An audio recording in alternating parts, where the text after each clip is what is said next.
Siemka, ja jestem Adacho i dzisiaj witam Was w nietypowej scenerii. Może troszeczkę ciemniejszej, ze względu na to, że film jest nietypowy. W ogóle okazja jest dość nietypowa, bo taka zdarza się raz na rok.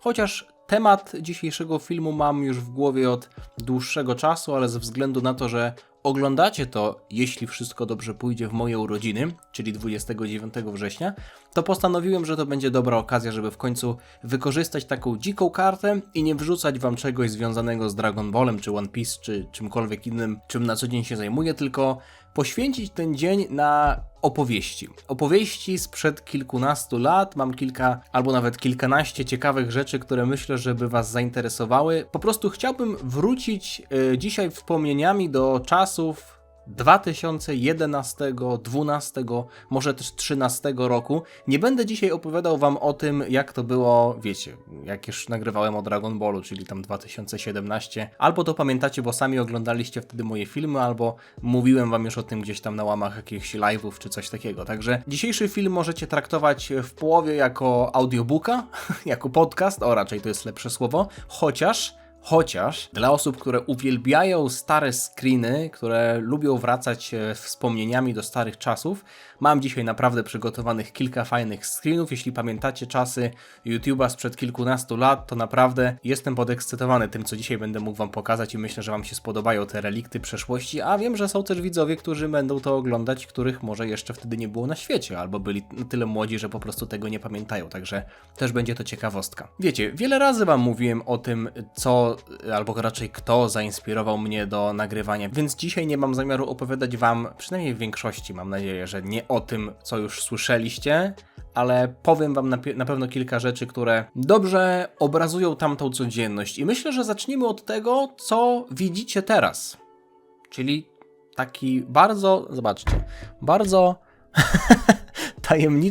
tajemniczy to dobre słowo, zaciemniony obraz. Dzisiaj nagrywam bez światła, tak naprawdę tylko przy lampce i jest to tak naprawdę wspomnienie tego, jak wyglądało nagrywanie moich filmów przez pierwsze wiele miesięcy. Zacząłbym od tego, że musicie wiedzieć, że moi rodzice, i przepraszam od razu moich rodziców, którzy pewnie dowiedzą się paru rzeczy, ale powiedzmy, że to jest jak z jakimiś sprawami w urzędzie. Jak już minęło 5 lat, czy nawet więcej, w tym przypadku minęło 13 lat prawie, to powiedzmy, że sprawa się przedawniła, więc już nie możecie być na mnie źli. Moi rodzice nie wiedzieli przez pierwsze lata, że nagrywam, zresztą mój brat tak samo. Jedynymi osobami, które wiedziały, to byli moi koledzy z klasy, niektórzy, kilku kolegów z podwórka i tak naprawdę to by było na tyle, więc jak możecie się domyślać, jako osoba, która zaczęła nagrywać w drugiej klasie gimnazjum, miałem wtedy 14 lat. Mieszkałem dalej z rodzicami, to był czas, w którym miałem pierwszy komputer, dostałem laptopa, zresztą mam go cały czas, pewnie go kojarzycie też, bo miałem go na studiach, taką starą Toshibę, teraz jest stara, wtedy była całkiem fajna, nadal ją lubię, ale byłem w stanie na nim odpalić Minecrafta i wiecie, że od Minecrafta zaczynałem i teraz wam zdradzę coś, co myślę, że może się nie spodobać moim rodzicom. Moi rodzice pracowali na zmiany.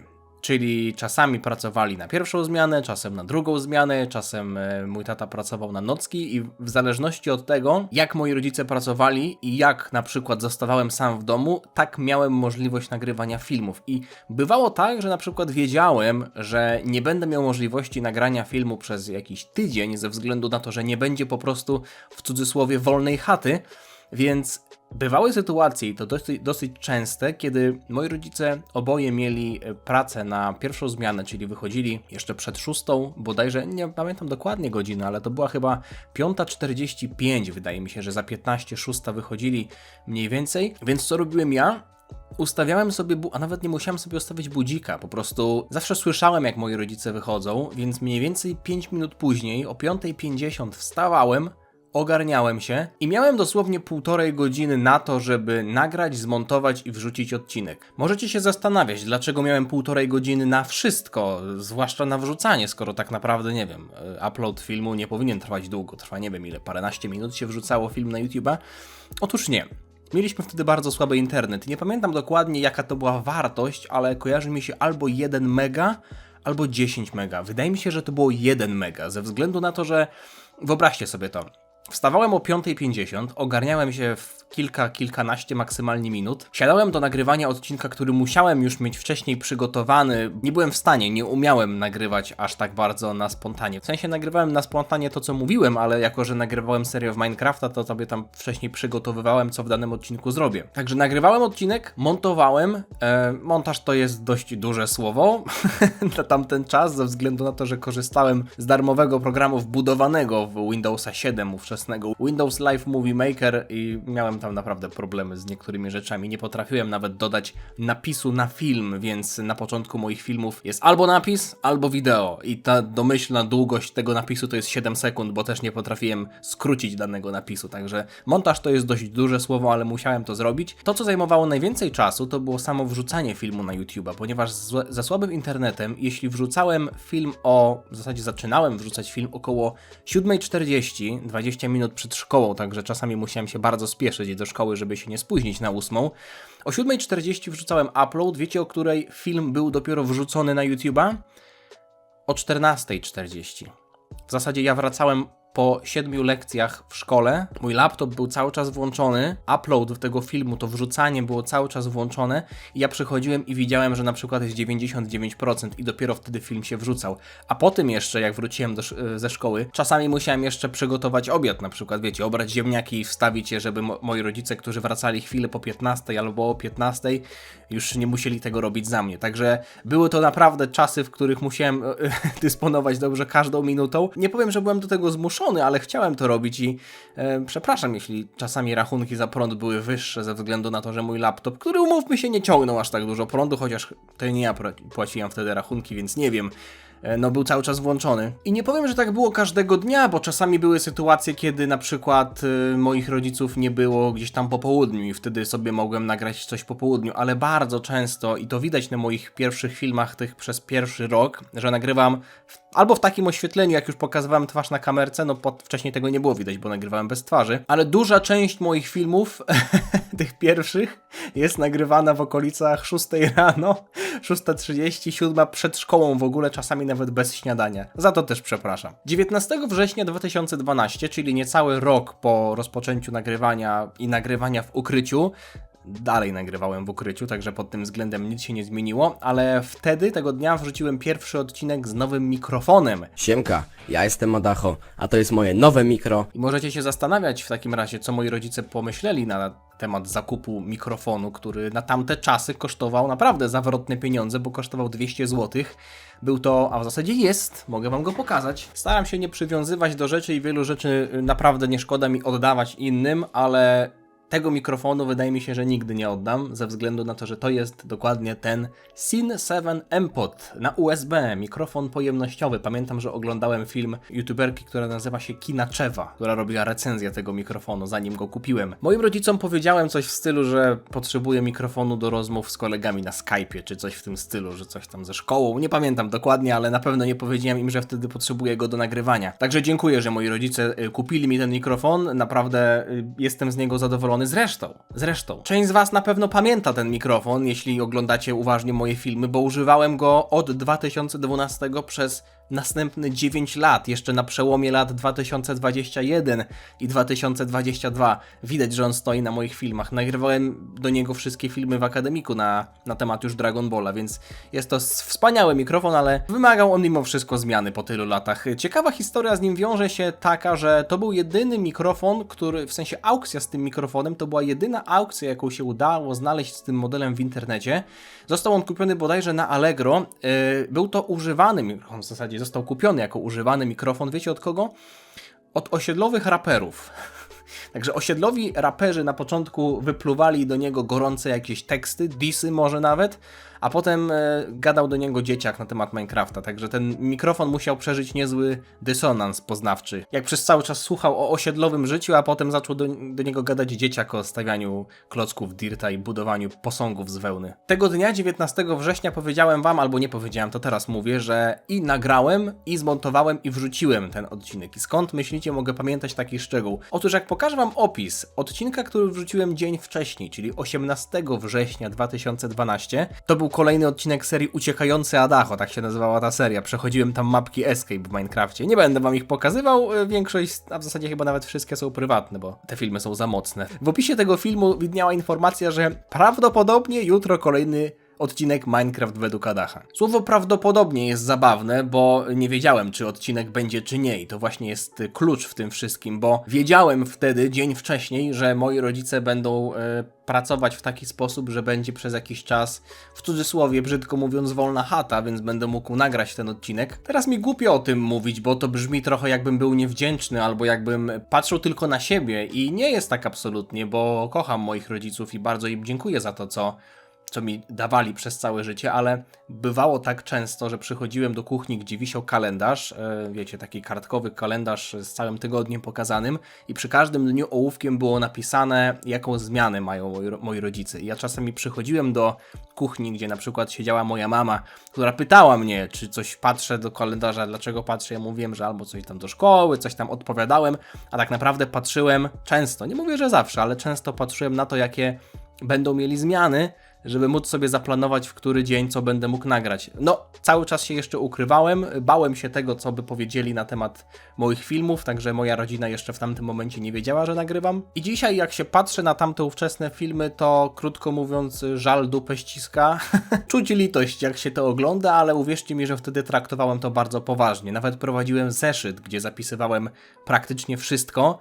Odnośnie tego zaraz wam powiem. Być może nawet uda mi się go znaleźć. Dzisiaj go nie mam, ale chętnie bym wam go pokazał. Dzisiaj bardzo poważnie podchodzę do nagrywania filmów. Dużo rzeczy sobie planuję, którego dnia co wrzucę i wydaje mi się, że to się akurat przez lata nie zmieniło. Przez jakiś czas tak nie miałem, ale to, co było na początku i to, co jest teraz, naprawdę ma ze sobą dużo wspólnego, bo tak jak mówię wam, że planowałem sobie, co którego dnia nagram, musiałem naprawdę wykorzystać każdą sekundę tej wolnej chaty, bo powiedzmy, że miałem pół godziny wolnego czasu albo godzinę wolnego czasu i może ważne w tej opowieści jest jeszcze to, że ja nie miałem nieograniczonego czasu na komputerze, ok? Nie mogłem sobie siedzieć przed komputerem ile tam chcę, więc każdą sekundę musiałem tak naprawdę wykorzystać najlepiej, więc jeśli miałem okazję, żeby coś nagrać, to nie mogłem sobie pozwolić na jakieś nieudane podejścia, bo tak naprawdę nie wiadomo, kiedy miałbym okazję to nagrać następny raz. Więc wiem, że to bardzo błahe i że to bardzo może dziecinne, ale jak nagrywałem tego Minecrafta i planowałem sobie jakiś odcinek, dajmy na to, że coś tam wybuduję, to starałem się przygotować do tego odcinka tak, na przykład, wiecie, jakieś surowce tam zebrać i tak dalej, żeby w momencie, w którym już będę mógł nagrać, nie robić żadnych dubli. I swoją drogą do tego też zaraz przejdę, bo czasami mógłbym robić jakieś duble, bo masa tych pierwszych odcinków rozpoczyna się przez jakieś zająknięcie, albo przejęzyczenie, albo w taki niezręczny sposób, że naprawdę byłoby lepiej, gdyby to nagranie przerwać i rozpocząć jeszcze raz, a jak kontynuowałem po prostu to nagrywanie w najmniej możliwy angażujący sposób. Może to też niech będzie jakaś taka motywacja dla osób, które rozpoczynają dopiero swoją przygodę z YouTube'em, albo są gdzieś na początku tej ścieżki, albo się zastanawiają i myślą na temat tego, że są mniej śmiałe przed kamerą, albo że dużo im podejść nie wychodzi. Każdy, myślę, że przez to przechodził, więc nie łamcie się, bo naprawdę nie ma czym. Myślę, że to wymaga pracy i nawet dzisiaj jeszcze dużo rzeczy jest, które ja wycinam w swoich filmach, także to nie jest tak, że dzisiaj jestem jakoś szczególnie lepszy niż wtedy paręnaście lat temu. Chciałbym wam pokazać teraz kilka screenów. Pierwszy, wydaje mi się, że najcenniejszy. Pokazywałem wam już kiedyś na jakimś live'ie, ale to widziało może paręset osób, więc myślę, że jeśli nie znacie tego, a pamiętacie czasy YouTube'a z 2011 roku, to myślę, że będzie to dla was niesamowity wehikuł czasu. Także wracając jeszcze do tematu tego zeszytu, o którym wam wspomniałem. Kiedyś wasz profil na YouTubie, tak naprawdę to bardziej przypominało profil, a nie kanał. Strona kanału na YouTubie przypominała właśnie bardziej portal społecznościowy i prócz wielu fajnych informacji, które się tam znajdowały, których już dzisiaj nie ma, na przykład takich jak rubryka zainteresowania, film czy książki, była też tam łączna liczba wyświetleń kanału i łączna liczba wyświetleń przesłanych filmów. Tego screena, którego widzicie teraz, zrobiłem z okazji 1000 wyświetleń moich filmów w sumie. To było 3,5 miesiąca po rozpoczęciu nagrywania. Jak widzicie, miałem 14 widzów, z czego większość to byli koledzy z klasy i szkoły. Takich widzów, których zdobyłem naprawdę z internetu, to było jakoś 3. W tym zeszycie każdego dnia zapisywałem informacje, ile z dnia na dzień zyskałem wyświetleń filmów, ile wyświetleń kanału. Widzów zyskiwałem bardzo rzadko, tak naprawdę jak zdobyłem jakiegoś widza, nie wiem, dostałem od kogoś suba i miałem 12 widzów zamiast 11, to naprawdę, uwierzcie mi, że miałem święto na cały tydzień, mega się jarałem, opowiadałem o tym moim kolegom z podwórka, którzy akurat wiedzieli, że nagrywam. Komentarz pod moimi filmami, jakikolwiek jeden komentarz pod jakimkolwiek moim filmem pojawiał się raz na 2 tygodnie. Pamiętam jednego z moich widzów, którzy byli widzami z internetu, których ja nie znałem. Jego nick to Mega Cookie. Jeden z tych 14 widzów, którzy są na tym screenie, to jest Mega Cookie bodajże 32. On dalej ma swój kanał na YouTubie, nie wiem czy on dalej tam korzysta z tego konta, ale widziałem, że dalej subskrybuje moje konto. I potem patrzyłem sobie na te statystyki, na przykład widziałem, że z jednego dnia zyskałem 3 wyświetlenia kanału, ileś tam wyświetleń filmów. Patrzyłem sobie, robiłem statystyki, czy jest tendencja wzrostowa, czy spadkowa. Naprawdę, gdybym znalazł ten zeszyt, dałbym dużo, żeby go znaleźć. Wydaje mi się, że on powinien gdzieś jeszcze być, ale obiecuję wam, że jak go znajdę, to wam go pokażę, bo naprawdę tam było wszystko zapisane. No i wyobraźcie sobie, jak bardzo się cieszyłem w marcu 2012, czyli mniej więcej pół roku, niecałe pół roku po rozpoczęciu nagrywania.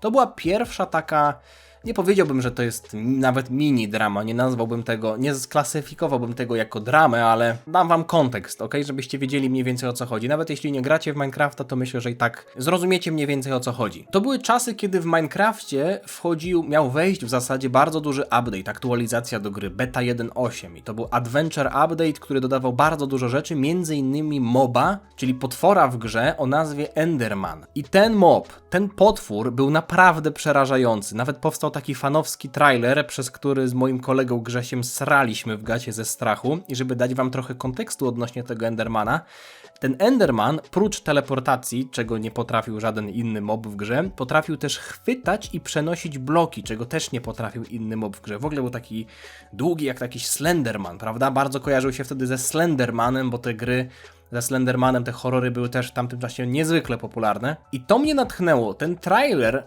ta postać natchnęła mnie do tego, żeby zbudować coś w moim świecie, w Minecrafcie i nagrać z tego odcinek właśnie serii Minecraft według Adacha. To był 16 odcinek tamtej serii. 17 lutego 2012 wybudowałem wielki posąg Endermana, który trzymał oderwaną głowę postaci o nazwie Herobrine, czyli takiej legendarnej postaci, która do tej pory siała postrach wśród graczy Minecrafta. Już nie będę wam wchodził w szczegóły, kim był Herobrine, powiem wam tylko, że to jest postać, która nigdy nie była tak naprawdę w grze, że jest legenda, że to zmarły brat stworzyciela Minecrafta, więc to też była taka legenda, taki duch Minecrafta. I powiedzmy, że to było takie symboliczne przekazanie pałeczki, że ten Herobrine, który do tej pory był największym postrachem, już nie jest największym postrachem, bo to Enderman teraz jest, powiedzmy, tym królem Minecrafta, prawda? Taka głupiutka rzecz, ale dla 14-letniego chłopaka to było fajne, ok? I okazało się, że też nie tylko dla 14-letniego chłopaka to było fajne, dla wielu innych osób, ale dopiero od pewnego czasu. Dla moich widzów to było ok, to był normalny odcinek, ale on się nie wybył jakoś szczególnie bardzo, aż do bodajże 4 marca 2012, czyli około 2 tygodnie po wrzuceniu mojego odcinka. Odcinek swojej serii wrzucił bardzo popularny w tamtym czasie minecraftowy youtuber o niku Bartek z Bartek. Jeśli ktoś pamięta w ogóle te niki, to naprawdę jest na YouTubie długo. No i co zrobił Bartek z Bartek, który oczywiście był wtedy znacznie bardziej popularny, w ogóle był jednym z największych youtuberów takich minecraftowych, przynajmniej tych, których ja znałem. Wybudował posąg Endermana, który trzyma głowę bodajże Notcha, czyli twórcy gry Minecraft. Jakby nie Herobrine'a, to co ja, tylko Notcha, czyli też jakby powiedzmy, że pomysł był praktycznie ten sam, no nie? Dowiedziałem się o tym ze względu na to, że nagle w moich komentarzach pod moim filmem, który został wrzucony 2 tygodnie wcześniej, pojawiali się widzowie Bartka z Bartka, którzy mówili, że ja zerżnąłem od niego pomysł. Wszedłem na ten jego film, zobaczyłem, że wybudował coś takiego i ledwo składną polszczyzną coś tam skleciłem jakiś komentarz, w którym napisałem, że w sensie mógłbym to sklecić w jednym zdaniu, że nie lubię jak ktoś niezasłużenie zdobywa laury na przykład za coś, czego nie zrobił, albo za coś, co zrobił jako drugi. Napisałem tam, że nie podoba mi się to, że jak ja coś zrobię i potem ktoś coś zrobi takiego samego albo podobnego, to potem on dostaje za to gratulacje, a nie ja. Coś w tym stylu, no nie? W sensie nie miałem jakby problemu z Bartkiem, bo wiedziałem, że on i tak nie obejrzał tego filmu, nawet to napisałem w tym komentarzu. humor. Wiedziałem, że on nie zerżnął ode mnie jakiegoś małego youtubera, który miał 14 widzów, nie zerżnął pomysłu. To było absurdalne, więc oczywiście napisałem to, że wiem, że on nie widział tego filmu, ale chodziło o to, że potem jego widzowie przychodzili do mnie, nie patrzyli na datę wrzucenia filmu i jebali mnie za to, że ja niby zerżnąłem od niego pomysł, więc napisałem ten komentarz, on tam zyskał paręnaście albo nawet parędziesiąt później lajków. No i co? Dzięki temu na mój kanał trafiło kilka nowych osób. Dosłownie kilka, bo jednego dnia, uwaga, zyskałem 5 widzów. 5 widzów. Mało tego, następnego dnia zyskałem 5 widzów, kolejnego dnia zyskałem 4 widzów, kolejnego 4, 3, no i później wszystko wróciło do normy. Także z liczby 14 widzów zrobiło się 35. Uwierzcie mi, ja myślałem, że Pana Boga za nogi złapałem w tamtym momencie. Jak widać na tym wykresie, to był zapalnik, bo zyskiwałem widzów już prawie każdego dnia, a nie tam raz na 2 tygodnie. Bartek nigdy mi nie odpisał, ani nawet w żaden sposób się nie ustosunkował do mojego komentarza, ale jak widać, mój kreatywny pomysł się sam obronił. Teraz pokażę Wam kilka, nie wszystkie, bo mam tego znacznie więcej, ale kilka ciekawych screenów, może troszeczkę nostalgniecie, to są screeny naprawdę sprzed kilkunastu lat, także ja zawsze na podwórku nagrywałem wszystko i niektórzy moi koledzy mnie nie lubili, w sensie denerwowało ich to, lubili mnie dalej, ale denerwowało ich to, że nagrywam wszystko, że chodzę z telefonem Sonym Ericssonem, który ma 2 megapiksele i wszystko nagrywam. I co? Po latach się cieszą, że mogę im wysłać filmiki z dzieciństwa, mówią, kurwa, nagrałeś to, wyślij mi ten filmik. Tak samo z tymi screenami. Działa się jakaś rzecz, która nikogo normalnego by nie obchodziła. Ja robiłem screena, chowałem go do folderu o nazwie screeny i tym podobne i przez wiele lat nikomu go nigdy nie pokazywałem, ale wiecie co? Dobrze, że to robiłem, bo teraz mogę Wam to pokazać i mamy z tego jakąś pamiątkę. Także przez następne 2 lata nagrywania starałem się wrzucać filmy prawie codziennie, ale wiecie już, że w miarę możliwości, bo nie zawsze było to możliwe i robiłem też wiele screenów. Między innymi tego, jak znajdowałem siebie na streamie SKKF-a, czyli ówczesnego też takiego dużego youtubera z Minecrafta, a to robiłem zdjęcia bugów, jak YouTube pokazywał, że Minecraft Kusim ma 0 widzów, a tak naprawdę miał kilkaset tysięcy, a to robiłem screena swojego komentarza pod filmami Roya albo pod filmami Buraczka, Cebulaczka. Swoją drogą zajebisty był ten motyw, że zamiast nazwy kanału nad filmem można było ustawić swój spersonalizowany banner. Nie chcę brzmieć jak boomer, ale YouTube serio kiedyś był fajniejszy. Każdy kanał miał więcej swojej twarzy. Można było go bardziej spersonalizować. To było naprawdę niesamowite. Robiłem screeny wielu rzeczy. To jest jakiś kanał angielski, gdzie 2 gości zachowywało się, jakby byli jakąś brytyjską szlachtą. W sensie oni zgrywali się, ja nie rozumiałem ani słowa, ale byli zabawni. Chociaż przyznaję, że trochę języka przez to podłapałem. Pamiętacie screena, jak miałem 1000 wyświetleń filmów? Patrzcie to. Czerwiec 2012. Tej siły już nie powstrzymacie. Leciałem jak buldożer. Ja nie pisałem komentarzy o treści pierwszy, jak byłem pierwszy. Jak byłem pierwszy, to robiłem screena, żeby potem go nikomu nie pokazać przez wiele lat. No ale tak jak mówię, teraz Wam go pokazuję. Przy okazji pozdrawiam MC Sobieskiego. Wysyłałem na Ciebie masę SMS-ów, a nie miałem wtedy dużo pieniędzy na koncie, okej, musiałem oszczędzać. Wysyłałem na Ciebie masę SMS-ów, jak Twoja piosenka startowała w konkursie na piosenkę Euro 2012. Oglądałem to w telewizji. Naprawdę byłem zdruzgotany, że Koko Eurospoko wygrało. Tutaj screen, jak niekryty krytyk, był tuż przed wbiciem 300 000 subskrypcji, a tutaj jak już ma 300 000 subskrypcji. Ciekawe, co niektórzy twórcy, którzy widzą takie screeny, na przykład niekryty, jakby zobaczył takiego screena, co by powiedział na ten temat. 6 września 2012 miałem przed filmem pierwszy raz reklamę. Nie wiem dlaczego, bo nie zarabiałem nic na filmach jeszcze przez wiele następnych lat, ale mega się jarałem, więc oczywiście zrobiłem screena. Tutaj wspierałem w jakiejś gównodramie, już nie pamiętam nawet o co, mojego ówczesnego ulubionego youtubera, który miał nick Minecraft Bremu. Swoją drogą zwróćcie uwagę na adnotacje w tej filmie, takie prawdziwe, prawda? Jeśli się ze mną zgadzacie, to nie zapomnijcie, łącznie pisane, o łapce w górę. To mnie wtedy bardzo wspiera. Trudno się nie zgodzić, także jeśli wy się ze mną zgadzacie, to też nie zapomnijcie o łapce w górę, bo to mnie wtedy bardzo wspiera. Te adnotacje na filmie były świetne, tak samo jak biuletyny, których nikt nie czytał. Teraz to się nazywa karta społeczność. Z Bremem też mam pewną historyjkę. To jest krótka i prosta historyjka. Wtedy była dla mnie trochę przykra, teraz się z tego śmieję, także opowiem Wam ją. Tak jak mówię, wtedy był moim ulubionym minecraftowym youtuberem, bardzo lubiłem go oglądać, mimo tego, że dużo przeklinał. Może przez to też zacząłem trochę bardziej akceptować wulgaryzmy, niestety. Pewnego dnia napisałem do Brema na YouTubie prywatną wiadomość. Tak, dobrze słyszeliście. Na YouTubie prywatną wiadomość. Na YouTubie była skrzynka odbiorcza, gdzie można było pisać do siebie prywatne wiadomości. I napisałem do Brema wiadomość, już nie pamiętam jakiej treści, bo chyba nie da się odtworzyć tych wiadomości. Kiedyś pamiętam, że jak już usunęli tę opcję skrzynka odbiorcza, to można było w URL napisać inbox, czyli skrzynka odbiorcza i się wchodziło na tę stronę, która była ukryta i tam można było jeszcze zobaczyć te wiadomości. Ale wracając, napisałem do Brema wiadomość odnośnie tego, że lubię go oglądać, że jest moim ulubionym youtuberem, że też nagrywam na YouTubie i że opisałem moją długą i wyczerpującą historię na YouTubie, która trwała wtedy no może rok, może nieco ponad rok i pamiętam, że go chyba poprosiłem o to, żeby zerknął na mój kanał i mi może napisał, co by poprawił albo coś w tym stylu. Generalnie nie narzuciłem mu się, przynajmniej z tego co pamiętam, jakoś szczególnie bardzo kulturalnie go poprosiłem i powiedziałem, że lubię go oglądać. Także nie powiem, ta wiadomość nie była jakaś szczególnie długa, ale nie była też krótka, także trochę tam napisałem. I wiecie co? Bremu mi odpisał. Napisał mi: cool story, bro. Wtedy nie do końca, w sensie kojarzyłem angielski, więc rozumiałem o co chodzi, zrozumiałem, że jest to w dosłownym tłumaczeniu fajna historia, bracie, ale nie rozumiałem wtedy tego sarkazmu. Po prostu myślałem, że naprawdę podoba mu się moja historia, ale zastanawiałem się, dlaczego nie odpowiedział mi bardziej, więc mu podziękowałem, ale teraz po latach wiem, że po prostu mnie wyśmiał. I możecie się ze mnie śmiać, ale między innymi dlatego, nie tylko dlatego, ale między innymi dlatego dzisiaj jak dostaję maile, a dostaję sporo maili od osób, które zaczynają albo mają jakieś pytania związane z początkami na YouTubie, staram się zawsze normalnie odpowiedzieć, dać jakieś rady, ze względu na to, że nie chcę, żebyście czuli się tak samo jak ja wtedy, może nie wtedy, jak później, jak się zorientowałem, że Bremu się ze mnie zaśmiał, bo na początku tego nie skminiłem, ale po prostu nie chcę traktować was zbywająco i chcę wam pomóc w przeciwieństwie do tego, co zrobił wtedy Bremu. Nie mam do niego pretensji, nie mam obowiązku, żeby mi odpisywać, ale tak to po prostu wygląda. 12 września 2012 pierwszy raz zobaczyłem swój film na głównej YouTube'a.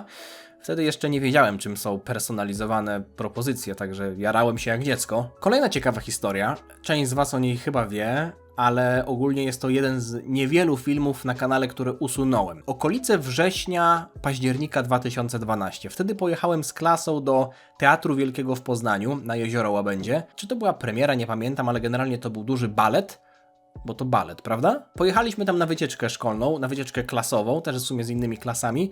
Jak się okazało, wtedy w Teatrze Wielkim w Poznaniu było też dużo innych klas, z innych szkół, z innych miast. Nie tylko my z Nowej Soli, ale też z innych w ogóle województw, jak się okazało. No bo to była chyba duża premiera, tak mi się wydaje, że to była premiera. Wiecie, kogo tam spotkałem? Jednego z moich ówczesnych, nie ulubionego już, ale jednego z moich ulubionych ówczesnych YouTube'owych minecraftowych YouTuberów, raczej powinienem był powiedzieć, o niku Minecraft Blow. Obecnie jest szerzej znany jako Blowek. Chyba już nie nagrywa Minecrafta, nie wiem zresztą. Podszedłem do niego, byłem bardzo zajarany. Uwierzcie mi, że jak zobaczyłem, że to on, to byłem bardzo zajarany i nie patrząc na nic, podszedłem do niego, zagadałem go, poprosiłem go o zdjęcie. Zrobiłem jakieś 3 zdjęcia moim wspomnianym już wcześniej Sonym Ericssonem, który miał 2 megapiksele, nie miał przedniej kamery, więc musiałem liczyć na to, że ta tylnia kamera zrobi dobre zdjęcie. Byliśmy w miejscu, w którym było bardzo dużo ludzi. Jego koledzy z klasy i koleżanki widzieli to i widziałem, że się ze mnie śmieją, zwłaszcza, że te 3 zdjęcia, które zrobiłem, były z lampą, więc 3 razy pierdolnąłem Blowowi flashem po oczach. Powiedziałem do niego, że też nagrywam i poprosiłem go wtedy, żeby obczaił mój kanał. I ogólnie powiem wam jedną rzecz.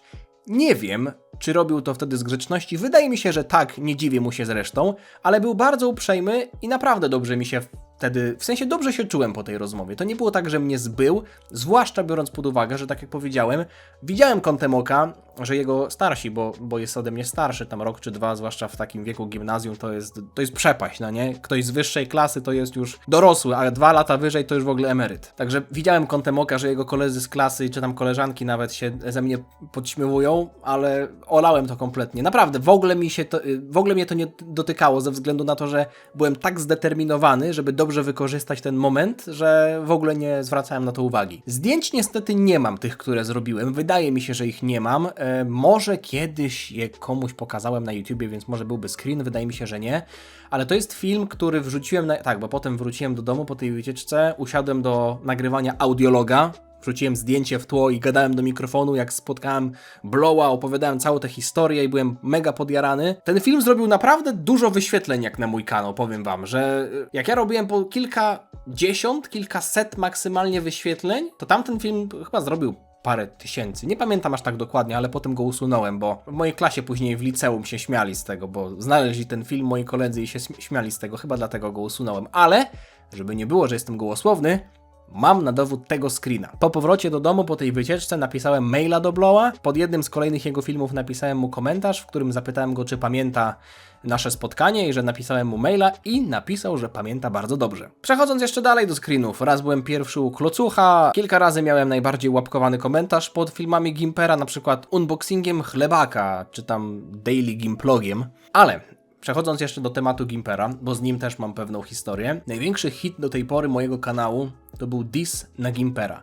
Byłem już wtedy w liceum i razem z moim kolegą z klasy nagraliśmy diss na Gimpera, ale nie ze względu na to, że go wtedy nie lubiliśmy, obaj go wtedy lubiliśmy, obaj go wtedy oglądaliśmy i to były też czasy, kiedy sam Gimper nagrywał jakieś tam dissy, chociażby na Rocka, Rock Alone 2K, w sensie Remigiusz Maciaszek. Generalnie to były takie czasy, gdzie wszyscy tam się z siebie trochę naśmiewali, była wojna Gimpera z Isamu i tak dalej, więc to był żart. Nagraliśmy żart, ten diss dla żartu. Na końcu tej historii jest pewien twist, o którym pewnie większość z was nie wie, ale potem ten film naprawdę się mocno wybił, bo musicie wiedzieć, że kanał na YouTubie był skonstruowany w taki sposób, że jeśli jakiś YouTuber coś polubił, albo coś udostępnił, albo skomentował coś, to wtedy to się wyświetlało na jego kanale jako aktywność. Była taka sekcja, która pokazywała, co lubi, albo co komentuje dana osoba. Trochę mało prywatne, można było chyba to wyłączyć, nie pamiętam konkretnie, ale do czego zmierzam?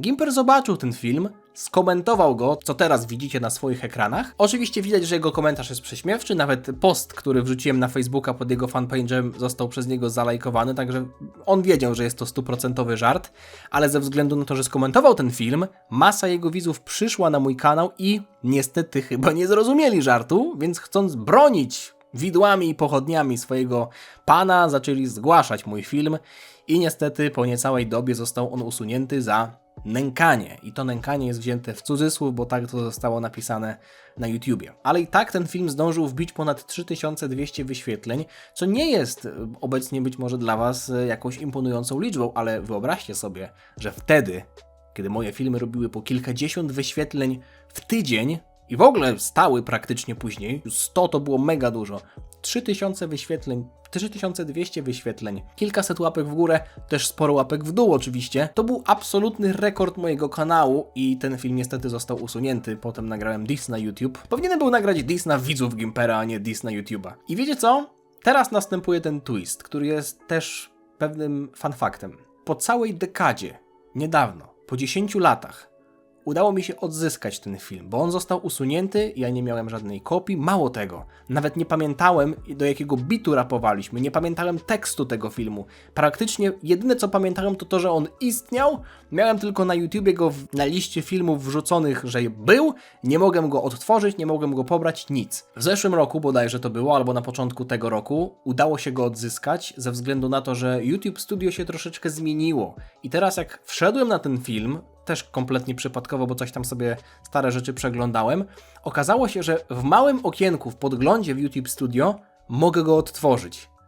Uwierzcie mi, że moja reakcja, jak to zobaczyłem, była naprawdę energetyczna, więc jest ten film obecnie wrzucony, jakby pobrałem, znaczy nie pobrałem, nagrałem obraz, bo nie mogłem inaczej go uwiecznić, nagrałem obraz, miałem też dostęp do oryginalnego opisu tego filmu, więc jest on też wrzucony dla wspierających. Nie wrzucam go na publiczny, no bo myślę, że to nie ma sensu. 28 października 2013 machnąłem sobie cringe'owe tło baneru, taki banner w Paincie. YouTube usunął zdjęcia na całą stronę, na całą szerokość profilu. Niestety ten minimalizm zaczął się już naprawdę dawać wszystkim we znaki i został tylko banner. Zwrócił w ogóle uwagę na te szalone liczby, jakie tam wykręcałem wtedy. A tak mój kanał wyglądał 9 września 2014. Serio YouTube poszedł w złą stronę z tym minimalizmem, chociaż dobór reklam przed filmami to chyba się akurat poprawił. 8 kwietnia tego samego roku udało mi się połączyć kanał z siecią partnerską o nazwie Agora Aggregator. Nawet przyszła do mnie taka pisemna umowa, którą podpisałem, ale spoiler, nie zarobiłem ani grosza i po jakimś czasie wyjebali mnie tam na zbity pysk bez nawet wiedzy, także to był taki nieudany epizod w moim życiu, ale podpisując tę umowę czułem się ważny, chociaż przez chwilę, także przynajmniej to. Zaraz wam powiem o kilku innych rzeczach, ale jeszcze tylko wspomnę, nie będę już wchodził w lata 2014, 15 i tym bardziej tam 16 dalej, bo to już by się nie zaliczało do początków, a jakby zamysł tego vloga, tego filmu jest, żeby powiedzieć stricte bardziej o początkach, o tych pierwszych 2-3 latach. Ale powiem wam jeszcze o sytuacji, w której o moich poczynaniach na YouTubie dowiedziała się w końcu moja rodzina. A konkretnie najpierw mój brat. W 2013 roku stopniowo odchodziłem od Minecrafta i wtedy poszedłem do liceum. I jeśli kojarzę sprawców tego wszystkiego, moi nowi koledzy z klasy, wydaje mi się, że wyciekli na Facebooka albo gdzieś tam został wrzucony link do mojego filmu, który został skomentowany przez mojego znajomego i przez to się jakoś wyświetliło na mojej tablicy i zobaczył to mój brat, który do tej pory oczywiście tak samo jak moi rodzice, aż do czasów liceum, nie wiedział w ogóle, że nagrywam na YouTubie. Bałem się reakcji, ale powiem wam szczerze, ta była bardzo budująca, bo mój brat się bardzo zaangażował. Po pierwsze, najważniejsze wydaje mi się też, dał mi nową kamerę do nagrywania. Do tej pory nagrywałem, tak jak mówiłem, starym Sonym Ericssonem, co widać na tych moich pierwszych filmach. Dał mi kamerę do nagrywania, która nagrywała już w HD. Nadal nie potrafiłem ustawić dobrego oświetlenia, więc nie wykorzystywałem tej kamery w pełnym potencjale, ale był znaczny skok, jeśli chodzi o jakość filmów. Brat nawet robił wzory na koszulki, były takie, które nawet się nigdy tam nie pojawiły. Swoją drogą na tych koszulkach nie zarobiliśmy nic. A sklep wisi do dzisiaj na Kapselu, chociaż jest tam pomysł od jakichś 7 lat, żeby zrobić nowy sklep z koszulkami. Mam pomysły na wzory, tylko nie ma komu ich rysować, a ja tak średnio potrafię, także jak ktoś umie, to niech się odezwie. Nie pamiętam dokładnie momentu, w którym moi rodzice dowiedzieli się, że nagrywam, ale wydaje mi się, że to było nie aż tak długo po tym, jak mój brat się dowiedział. I z tego, co kojarzę, bo nie pamiętam tego aż tak dokładnie, mój brat pomógł przedstawić to moim rodzicom w taki łagodny sposób, żeby oni nie myśleli, że ja robię coś głupiego w internecie. Chociaż przyznaję się do tego, pamiętam to, boli mnie to do dzisiaj i przepraszam za to, zwłaszcza moją mamę, która była zawiedzona niektórymi żartami. Powiedziałem parę głupich rzeczy, jakichś głupich żartów tam w przeszłości w liceum na swoich filmach. Moja mama to zobaczyła i było jej z tego powodu przykro, także głupi byłem, nadal trochę jestem, ale obecnie jest już wszystko ok. Jakiś czas temu, w sensie już od teraz, widziałem się z moim kolegą już wcześniej wspomnianym tutaj Grzesiem, tym, z którym baliśmy się filmu o Endermanie. Z nim się praktycznie trzymałem najbliżej na podwórku. Musicie wiedzieć, że on był moim pierwszym widzem. Pierwszą osobą, która zasubskrybowała mój kanał. Obecnie już nie jest. Od dłuższego czasu tam nie rozmawiamy i nie ogląda moich filmów, ale powiedział mi, może nie wypominając, ale tak wspominając, że wiele razy były sytuacje, kiedy on albo oni, koledzy, zapraszali mnie na podwórko. Ja o nich kompletnie nie pamiętałem, w sensie o tych sytuacjach.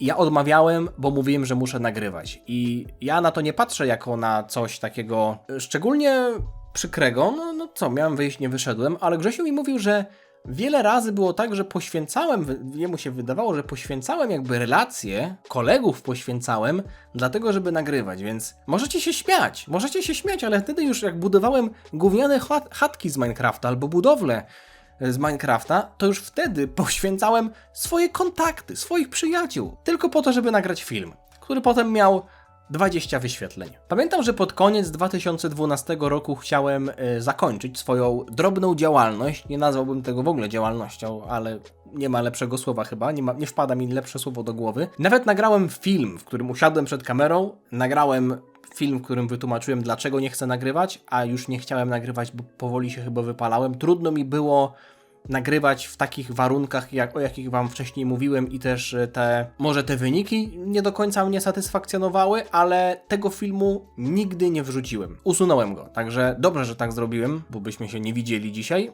Ostatnia rzecz, bo ten film jest już zdecydowanie za długi. Powiem wam o jeszcze jednej sytuacji. O pierwszym razie w moim życiu, kiedy zostałem rozpoznany na ulicy i możecie się śmiać, ale to było w 2014 roku, nie miałem nawet wtedy 800 widzów i nie zostałem rozpoznany przez jednego widza, ale przez widzów. Mało tego, 2 to były dziewczyny i 1 to był chłopak. Spacerowałem sobie gdzieś tam w okolicach bodajże maja 2014, może kwietnia 2014 po Nowej Soli, ze słuchawkami i tak dalej. Wyszedłem sobie na spacer i nagle zaczepiły mnie właśnie 3 osoby. 2 dziewczyny i 1 chłopak. I to się okazało, wszyscy 3 byli moimi widzami, mega się jarali, że mnie wtedy zobaczyli, zrobili sobie ze mną zdjęcia grupowe. Jedna dziewczyna powiedziała, że wyślę te zdjęcia do swojej koleżanki z Gorzowa Wielkopolskiego, która też ogląda moje filmy i ona będzie mega zazdrosna, jak to zobaczy. Wiem, że to brzmi zabawnie, ale oni naprawdę się jarali, że mnie zobaczyli. Miałem wtedy niecałe 800 widzów, wyobraźcie sobie, że spotkałem 3 z nich, no to... To naprawdę jest duży procent, no nie? Duży odsetek. Mało tego, powiedzieli, że wystalkowali moje mieszkanie. Moje mieszkanie, w którym już nie mieszkam, także oglądali moje filmy i patrzyli, gdzie tam widać coś za okna i okazało się, że faktycznie dobrze wskazali balkon, moje okno, no nie? Także wtedy to było trochę urocze, mówiłem sobie, wow, jesteście nieźli, naprawdę jesteście moimi fanami. Dzisiaj, gdyby ktoś mi powiedział, gdzie mieszkam, wolałbym uniknąć takich sytuacji. Nie sądziłem, że ten film będzie taki długi. Przepraszam, jeśli kogoś to nie interesowało, ale wydaje mi się, że jeśli ktoś dotrwał do tego momentu, to albo dlatego, że go to interesowało, albo dlatego, że zasnął przy oglądaniu, albo przy słuchaniu. Tak czy siak, mam nadzieję, że ten film Wam się podobał. Nie mam zamiaru nagrywać takich więcej, ale uznajmy, że tak jak mówiłem na początku, wykorzystuję moją dziką kartę ze względu na to, że zaraz dosłownie będzie północ, także będę mógł wykorzystać moją urodzinową dziką kartę i wrzucić coś dzisiaj, co nie jest o typowej tematyce. Gdybym się postarał, to wymyśliłbym jeszcze kilka innych sytuacji, może nie z tych wczesnych, bo wydaje mi się, że tych wczesnych to nie pamiętam aż tak dobrze i o tych, które pamiętałem, powiedziałem Wam już teraz, ale jak będziecie chcieli jeszcze pogadać, to może dzisiaj zrobię live'a. Nie wiem o której, ale 18, może 19, czyli 29, to jest niedziela. Może zrobimy sobie jakiegoś live'a, także jeśli jesteście zainteresowani, możecie wpaść, a póki co mam nadzieję, że Wam się podobało. Mam nadzieję, że poznaliśmy się trochę lepiej, że poznaliście trochę mnie i też, tak jak mówiłem to wcześniej, chcę, żeby ten film był dla niektórych osób może taką motywacją. Nie od razu Rzym zbudowano, ja nie uważam, że mój kanał to Rzym, bardziej taki Radom, może Nowa Sól bardziej, no nie? Umówmy się, że taka Nowa Sól, czyli takie miasto, o którym raczej niewiele osób słyszało, ale jak ktoś już w nim mieszka, to myślę, że mu dobrze.